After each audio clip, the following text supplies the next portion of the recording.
યસ્ય સ્મરણ માત્રેણ જન્મ સંસાર બંધનાદ વિમુચ્યતે નમસ્તસ્મૈ વિષ્ણવે પ્રભુષ્ણવે.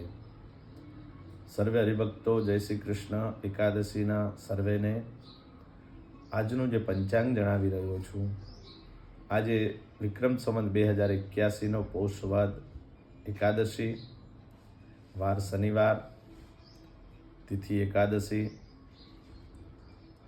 અને ચંદ્ર વૃશ્ચિક રાશિનો છે, સૂર્ય મકર રાશિનો છે, શિશિર ઋતુ છે, ઉત્તરા અયન છે. સુંદર મજાનું આ પંચાંગ તમે સર્વે હરિભક્તો શ્રવણ કરો.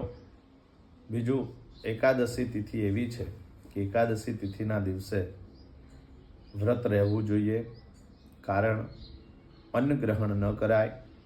અન્ન ગ્રહણ કરો તો શાસ્ત્ર એવું કહે છે કે તમે પાપને ગ્રહણ કરો છો. અન્નની અંદર આજે પાપ રહેલું છે. તો સર્વે હરિભક્તો એકાદશીનું વ્રત કરજો, કારણ એકાદશી એવી વસ્તુ છે કે તમને સર્વ પાપમાંથી મુક્ત કરે. જય શ્રી કૃષ્ણ. જય ગુરુદેવ. હર હર મહાદેવ.